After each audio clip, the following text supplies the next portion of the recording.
할렐루야.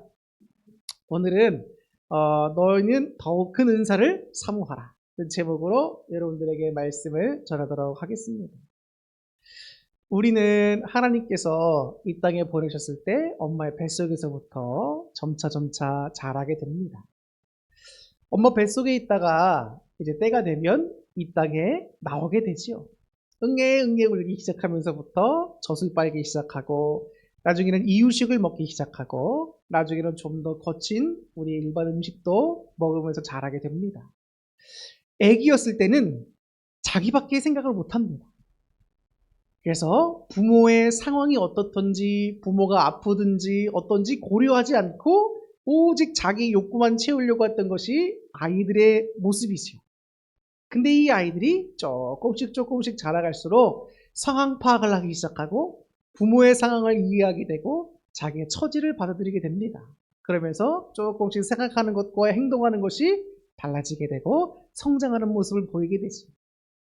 근데 이 아이들이 아이였다가 청소년기 가면 또 달라지고, 청소년기를 지나 청년기에 들어가면 또 달라지고, 이 아이들이 또 이제 장년기에 들어가면 또 달라지고, 성숙하는 정도가 점점 달라지죠. 그래서 어른이 됐을 때에 아주 어린 아이들의 모습을 보면 어리다, 이런 생각이 절로 듭니다. 아직 철이 들지 않은 모습, 아직 다 이렇게 익지 않은 그런 모습들을 볼 때에 참 어리다, 이런 모습들을 보게 됩니다. 우리 그리스도인들의 신앙의 성숙에 또한 역시 마찬가지예요.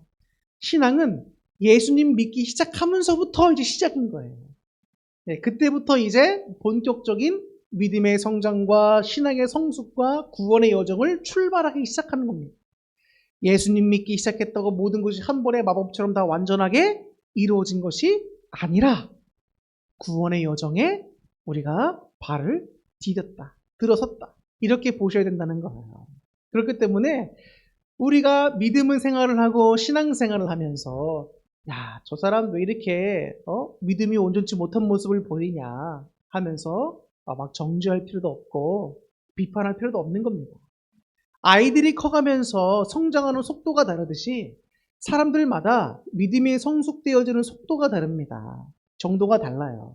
그렇기 때문에 우리가 서로 볼 때에 아무개 성도가 연약한 모습과 믿음이 부족한 모습을 보인다면 그를 위해서 중보 기도해 줄 줄 아는 그런 성숙하고 따뜻하고 배려 있는 모습이 우리에게 필요하다는 거예요. 사도 바울은 항상 외쳤던 것이 뭐냐면 믿음이 연약한 자들의 믿음을 너희들이 실족해 하지 말라는 겁니다. 음식을 먹음에 있어서도 뭘 함에 있어서도 믿음이 연약한 자들에게 있어서 너희들이 좀 잘 행동해라, 지혜롭게 행동해라, 이런 모습들을 항상 말씀하십니다. 이게 고린도전서에도 나온 말씀이에요. 그래서 우리는 항상 행동을 하나하나 하더라도 믿음이 연약한 자들에게 내가 어떤 모습을 보여야 될지도 한번 고민해 보는 것이 필요합니다. 더군다나 세상 사람들 앞에서의 우리의 행동이 어떠해야겠습니까? 그래서 우리가 어렸을 때는 어린아이 같이 말하고 어린아이와 같이 깨닫고 어린아이와 같이 생각하다가 이제 우리가 장성한 사람이 되어서는 어린아이 같은 일을 이제 다 버리듯이 우리가 믿음이 성장할수록 우리는 주님 안에서 구해야 하는 것들이 달라지게 됩니다. 우리가 믿음이 연약할 때는 하나님께 구하는 기도 제목이 어린아이가 부모님께 구하는 것과 비슷하다고 볼 수 있습니다. 그래서 기도를 드려도 하나님의 뜻이 무언지는 상관이 없고 나의 뜻대로만 다 구할 때가 많아요. 나의 소원을 1부터 10까지만 쭉 기도하다 끝납니다. 그거는 그냥 내 소원만 아르다가 끝난다고 볼 수가 있어요.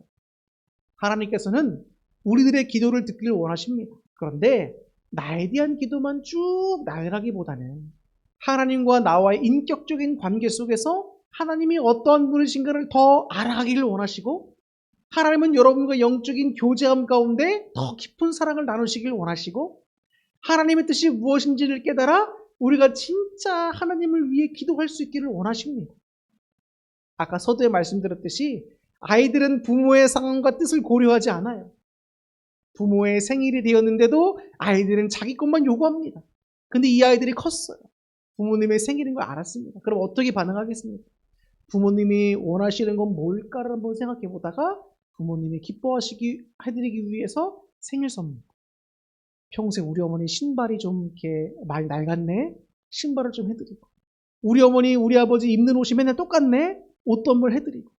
부모님 마음을 헤아릴 수 있고 부모님을 위한 선물들을 할 수 있는 거지. 그럼 부모님이 얼마나 기쁨이 됩니까? 그러면 부모님도 이 아이들에게, 자녀들에게 하나라도 더 주려는 마음이 생기지. 우리를 향하신 하나님의 마음을 뭐라고 표현할 수 있을까? 이 세상에서 어떤 것도 우리를 향하신 주님의 사랑의 마음을 다 표현할 수가 없어요. 그죠? 부모님의 사랑을 빗대어 자녀들에게 행하는 모습으로 비유적으로 말씀드릴 뿐입니다. 근데 그 하나님과의 깊은 사랑의 교제와 이런 모든 것들을 기도뿐만 아니라 우리 모든 신앙의 영역에서 함께 누려야 돼요.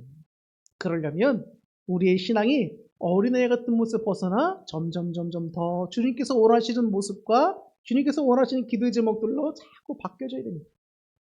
우리가 성경에서 보면 가장 큰 은사가 뭐라고 되어 있나요? 병 고치는 은사일까요? 방언의 은사일까요? 미래의 일을 하나님께서 알려주시고 말씀을 해석해 주신 예언의 은사일까요? 아니면 가르침의 은사일까요? 아니면 능력 행함의 은사일까요?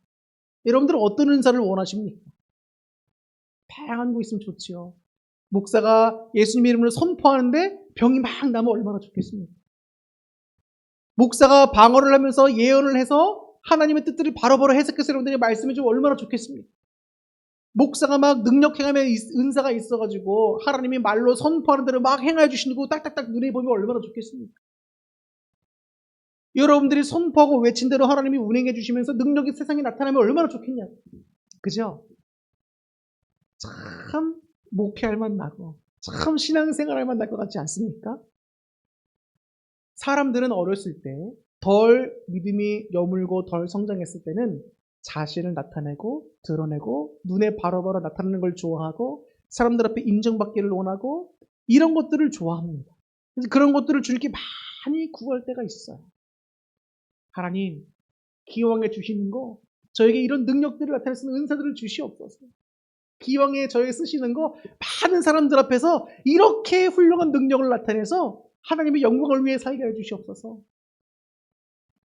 그런데 여러분 그런 마음들 속에 가만히 들여다보고 있으면 자신들의 정욕을 위한 기도가 많습니다. 자신이 인정받으려는 욕구, 자신을 드러내려는 욕구, 능력을 막 행하면서 자기가 유익 보려는 욕구, 많은 다양한 인간적인 욕구가 하나님의 영광을 위해 사용하게 해주시옵소서라는 포장 가운데 구할 때가 많다는 것을 깨닫게 됩니다. 하나님께서 왜 우리에게 구하는 대로 다 은사를 주시지 않을까? 한번 생각해 볼 때에 우리 안에 감춰져 있는 우리 인간적인 욕구들의 본 모습을 우리가 좀 살펴보면서 하나님께 회개드릴 수 있어요. 하나님은 우리 각 사람을 그냥 부르시지 않았다고 했습니다. 저와 여러분들에게 각자를 쓰시려는 목적과 계획이 있으시고 여러분들이 하나님을 의지할 때에 하나님이 여러분들이 각자 알맞은 은사들을 주십니다. 저와 여러분들이 갖고 있는 모든 은사들이 다 달라요. 왜냐하면 성경에 분명히 말씀하고 있습니다. 하나님께서는 하나님의 뜻에 따라 성령님이 각자에게 각자 맡은 직분과 그 일에 따라서 다른 은사를 주신다는 거예요. 예를 들면 우리 권사님에게는 기도의 은사를 주신다면은 우리 김양재 손들이면 치유의 은사를 주실 수 있고 우리 홍혜수 때는 예언의 은사를 주실 수 있는 거예요. 다 다릅니다. 사람의 몸에 눈이 다르고 코가 하는 역할이 다르고 입이 하는 역할이 다르고 손가락과 발가락의 하는 역할이 달라요. 근데 하나님, 저는 냄새 맡는 코의 역할이 싫습니다. 저는 볼 수 있는 눈의 역할이 좋아요. 하나님이 우리를 코로 쓰신다고 하는데 나는 눈이 좋다고 눈을 구하면 됩니까? 안 됩니까? 안 되는 거죠. 하나님, 저는 왜 냄새나는 발가락입니까? 차라리 많은 일을 할 수 있는 손가락을 주시죠. 교만한 겁니다. 진짜 겸손은 여러분, 사람 앞에 나의 능력을 감추면서 아유 나는 못해요 이게 겸손이 아니라 내 뜻과 다르다 할지라도 하나님이 나에게 원하신다면 하나님의 뜻에 맞춰서 내 뜻을 꺾는 것이 겸손이에요. 그게 참된 겸손입니다. 어린아이 같을 때는 막 능력이 드러나는 걸 구하고 내가 나타나길 원하고 사람들 앞에 높아지길 원하는 걸 구합니다. 그런데 신앙에 성숙하고 장성한 믿음의 분량이 될수록 우리는 점점 더 사랑을 구하게 됩니다. 여러분, 우리가 사랑을 잘 구하지 않는 이유가 뭘까요? 사랑은 드러나질 않아요. 사람들 앞에 드러나지 않습니다. 그리고 살아가면서 사람들을 대하다 보면 어리석은 자처럼 보일 때가 있어요. 왜? 화내야 되는 상황이 맞는데 참아야 되니까. 용서할 수 없는 상황인데 용서해야 되니까. 품을 수 없는 상황인데 품어야 되니까. 세상 사람들 보고 다른 사람 볼 때 바보 같죠. 저 바보 아니야? 근데 그게 사랑의 능력이란 말이에요. 원수가 왼뺨을 치는데 오른뺨을 돌려대라? 상대방이 오리를 같이 가자는데 심리를 같이 가줘라? 상대방이 겉옷을 빼야하는데 팬티까지 내어줘라? 그런 사랑의 은사 여러분 구할 수 있습니까? 사랑은 나를 위한 은사가 아닌 것 같아요. 사랑은 자신을 보석처럼 반짝반짝 빛나게 드러내주지 않습니다. 사랑은 우리에게 많은 희생과 용서를 원합니다. 그렇기 때문에 많은 사람들이 사랑이 최고의 은사임을 알고도 우리가 구해야 될 궁극적인 목표임을 알고도 잘 안 구하려고 해요.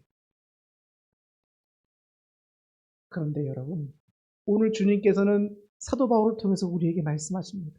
너희는 더욱 큰 은사를 사모하라. 그 은사가 뭘까요? 바로 사랑입니다.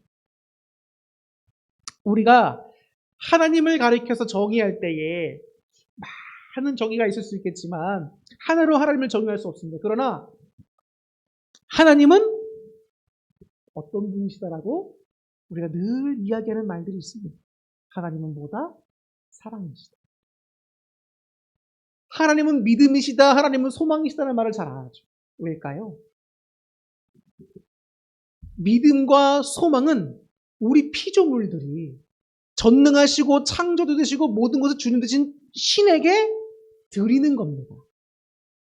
그게 믿음이요 소망이지 하나님께서 자신에게 혹은 어떤 다른 대상에게 믿음과 소망을 드리는 분이 아니라는 거예요. 만약에 우리 하나님이 다른 어떤 곳에게 믿음을 드리고 소망을 드린다? 더 이상 신이 아닌 거죠.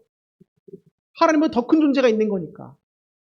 믿음과 소망은 우리 피조물들에게 속하고 우리를 위한 겁니다. 하나님을 위한 게 아니에요. 그러면 사랑은 하나님의 속성 그 자체란 말입니다. 그렇기 때문에 우리가 사랑을 구한다는 것은 하나님의 형상을 담는 거예요. 우리의 사람이 하나님의 형상을 담는 유일한 길이 있다면 뭡니까? 하나님의 사랑을 담는 거예요. 사랑. 믿음, 소망, 사랑 이 세 가지는 항상 있을 것인데 그 중에 제일은 뭐다? 사랑입니다. 오늘 본문 말씀 8절을 보더라도 여러분 사랑은 언제까지나 떨어지지 아니하되 라고 되어 있습니다. 떨어지지 않는다는 것은 영원히 끝나지 않는다는 것, 폐하여지지 않는다는 겁니다. 믿음도 소망도 예수님이 이 땅에 다시 오시면 그때서는 이제 더 이상 의미가 없는 겁니다. 직접 주님을 마주 대하고 직접 주님께 속해서 우리가 천국 백성 되면 더 이상 그 영원한 나라를 소망할 이유도 없고 더 이상 그것에 대한 믿음을 가질 필요도 없습니다. 왜? 실제가 되어 내가 누리고 있으니까. 그런데 사랑은 뭔가요? 사랑은 하나님의 속성일 뿐만 아니라 천국에 사는 모든 백성들이 영원히 함께 가져가는 끝나지 않는 중요한 능력이란 말이에요. 사랑이야말로 언제까지나 끊어지지 않습니다. 만약에 이 목사가 능력이 많아요. 그런데 여러분들을 향한 사랑이 없다고 생각해보세요. 암흑의 성도가 힘든데 목사가 관심도 없어요. 암흑의 성도가 기도할 제목들인데 목사가 관심도 없어서 기도도 안 해. 그럼 그 교회 여러분 냉랭하고 여러분 분위기가 어떻겠습니까? 그게 참된 교회겠습니까? 성도님들 능력이 많아요. 근데 서로가 막 내가 최고라고 하면서 막 서로 대립해서 싸웁니다. 그러면 여러분 그 교회가 어떻게 되겠습니까? 사랑은 오래 참고 사랑은 온유하고 시기하지 아니함. 사랑은 자랑하지 아니함. 교만하지 아니함. 성내지 아니함. 자기의 유익을 구하지 아니함. 무례행하지도 아니하고 진리와 함께 기뻐하는 겁니다. 이런 서로가 서로를 향한 배려, 주님의 우리를 향한 그 사랑, 용서와 희생이 우리 가운데 실현되어져야 되는 거예요. 우리를 통해서, 이 교회 안에서. 여러분들은 오늘도 무엇을 구하고 있습니까? 하나님께 나와서 우리는 어떤 은사를 구하고 무슨 기도 제목으로 구하고 있냔 말이에요. 아이와 같이 구하고 있지는 않습니까? 저명한 주석가 벵겔이라고 하는 신학자가 이렇게 이야기했습니다. 사랑만이 그리스도인들로 하여금 하나님을 닮게 한다. 사랑만이 우리 그리스도인들로 하여금 누구를 닮게 한다고요? 하나님을 닮게 한다는 거예요. 세상에 있는 그 어떤 사람들과 어떤 종교, 우리 기독교가 구분되어질 수 있는, 구별되어질 수 있는 참 요소가 뭡니까? 바로 사랑이에요, 사랑. 근데 세상 사람들이 우리 기독교를 조롱할 때 그렇게 하는 얘기가 뭡니까? 교회에 사랑이 없다. 사랑이 없다는 거예요. 너는 맨날 말로만 사랑한다고 하지 사랑이 없다는 겁니다. 근데 그게 사실이에요. 우리가 정말 얼마나 사랑을 나누고 행하고 있습니까? 서로 대척하고 대치하고 싸우고 욕하고 비판하고 정죄하고 비난하고 이런 일들을 하나님께서 얼마나 마음 아파하시겠습니까? 우리는 자꾸 자신을 드러내려고 합니다. 내가 생각하는 것과 내 신념이 옳다고 자꾸 이야기합니다. 너보다 내가 더 훌륭하고 낫다라고 이야기합니다. 하나님께 구하는 것도 나를 드러낼 수 있는 것만 구합니다. 내가 잘되고 내가 복되는 것만 구합니다. 그런데 예수님께서 이 땅에 오셔서 하셨던 일을 한번 보세요. 왕 중에 왕이심에도 말구유에 태어나셨습니다. 세상에. 동물이 음식 먹는 그 말구유 통에 태어나셨단 말이에요. 제가 초등학교 때 저희 외가댁에 가면 저희 외할아버지가 송아지를 키우셨어요. 그러면은 그 송아지 우리에 가면 거기 이제 그 여물통이 있습니다.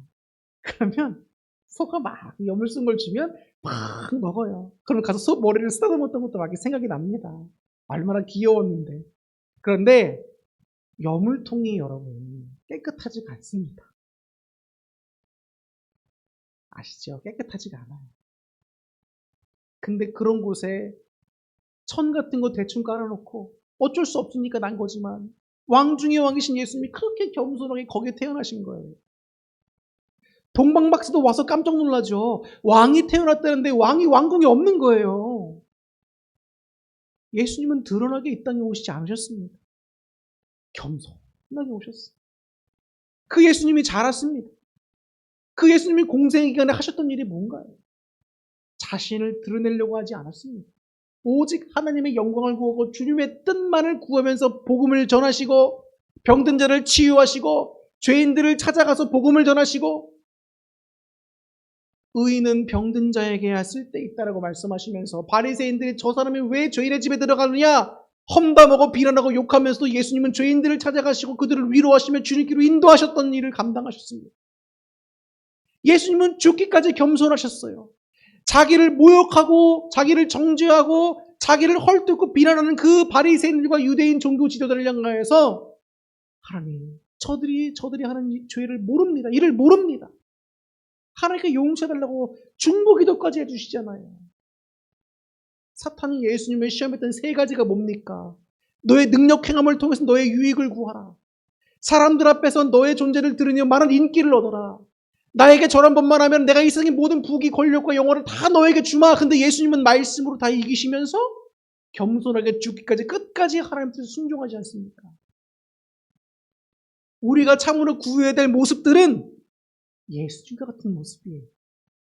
우리가 신앙생활하고 예수님을 믿는 이 신앙을 생활하는 이 이유는 나 자신이 사람들 앞에 인정받고 내가 이 교회라고 하는 무리에서 높아지고 드러내기 위해서가 아니라는 것입니다. 우리가 은사를 구하는 참된 목적은 무엇이고 우리가 참으로 구해야 될 은사는 뭡니까? 많은 은사들도 구하십시오. 그러나 그 은사들 위에 반드시 무엇을 구하라? 사랑을 구하시기 바랍니다. 내가 사람의 방언이나 천사의 말을 할지라도 사랑이 없으면 소리나는 구리와 울리는 꽹과리가 돼. 내가 예언하는 능력이 있어 모든 비밀과 모든 지식을 알고 또 내가 산을 옮길 만한 모든 믿음이 있을지라도 사랑이 없으면 내가 아무것도 아니요. 내가 내게 있는 모든 것으로 구제하고 또 내 몸을 불사르게 내줄지라도 사랑이 없으면 내게 아무 유익이 없는 거예요. 사랑이야말로 우리가 구해야 할 최고의 은사입니다. 여러분, 교회들마다 제가 너무나 안타까운 게 요즘 하나님께서 나라를 위해서 사모님과 함께 기도하라고 말씀을 주셔서 기도하고 있는데 교회들마다도 기도합니다. 그런데 교회들마다 점점 생기를 잃어가는 것 같은 모습들이 보여서 너무 안타까운 거예요. 하나님이 보실 때 얼마나 괴로워하실까. 이 교회들마다 성령이 충만하고 교회들마다 정말 사랑의 교제가 충만하면서 든든한 교회들로 세워져 나가면 너무 좋을 텐데 사람이 많고 적음이 문제가 아닙니다. 우리가 이렇게 조그만 작은 규모의 교회지만 저는 여러분들을 볼 때마다 얼마나 좋은지 몰라요. 그리고 우리 교회에는 사랑의 수고와 섬김이 있습니다. 하나님께서 보실 때 우리 교회가 얼마나 기쁠지 기뻐하실지 느껴지게 되는데 교회가 커도 여러분 냉랭한 교회가 많아요. 교회마다 성령 충만함과 사랑이 넘쳐요. 여러분들 기도를 하시고 교회를 기도하실 때 우리 교회가 정말 사랑이 넘치는 교회, 성령이 충만한 교회 되게 달라고 기도하세요. 하나님은 저와 여러분들을 들어 쓰시기를 원하십니다. 그런데 거기에 항상 사랑이 더해져요. 이제 말씀을 마치려고 합니다. 사랑은 여러분, 사랑의 위대한 점은 뭐죠?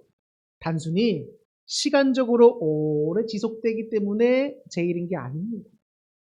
사랑은 하나님의 본질적인 속성이기 때문이에요. 하나님은 뭐다? 사랑이시다. 그렇기 때문에 사랑이 위대한 겁니다. 그 사랑만으로 우리로 하여금 하나님을 닮아가게 만드는 거예요. 사도 요한 역시 말합니다. 요한일서 4장 7절부터 8절에 말씀하지요.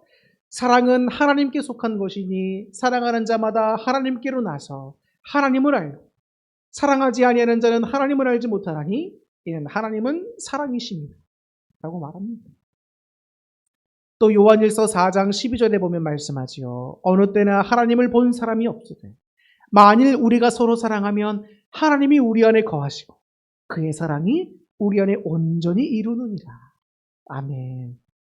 자, 사랑이 믿음과 소망에 비해서 독보적으로 탁월하고 중요한 이유를 우리에게 말씀해 주는 겁니다. 오늘도 이 험난한 세상 속에서 우리 교회를 지킬 수 있는 참된 능력이 있다면 사랑이고 하나님과 여러분과의 관계에서 끈끈하고 더 지킬 수 있게 만들어준 것이 있다면 바로 사랑입니다. 하나님이 사랑으로 여러분들을 먼저 찾아오셔서 여러분들의 마음의 문을 두드리고 계세요. 마음을 열고 주님을 참되게 진실되게 사랑하시기 바랍니다. 그러면 하나님께서 여러분들이 구하지 않아도 놀라운 은총과 복으로 여러분들에게 임하여 주세요. 하나님은 여러분들에게 많은 것을 바라지 않아요. 믿음으로 사랑으로 하나님께 나아가기를 원하십니다. 내 능력과 힘을 의지하지 마시고 하나님을 의지한 믿음으로 기도드려 보세요. 하나님이 여러분들의 삶에 어떻게 역사하실지 저는 기대가 됩니다. 올 한 해도 하나님의 은혜를 살아왔지만 우리 이제 며칠 있으면 새해입니다. 정말 여러분 새해에 하나님이 여러분들을 위해서 행하신 기적들을 한번 여러분 체험해 보시란 말이에요. 하나님은 여러분들을 쓰시기를 기대하고 계십니다. 그 기대에 부응할 수 있도록 여러분 기도하시고 믿음도 들이시고 소망도 들이시되 사랑도 들이시고 여러분의 장성한 믿음의 분량이 되어서 하나님을 영원롭게 드릴 수 있는 귀한 종들로 세워지시기를 주님의 이름으로 축원합니다. 기도하겠습니다.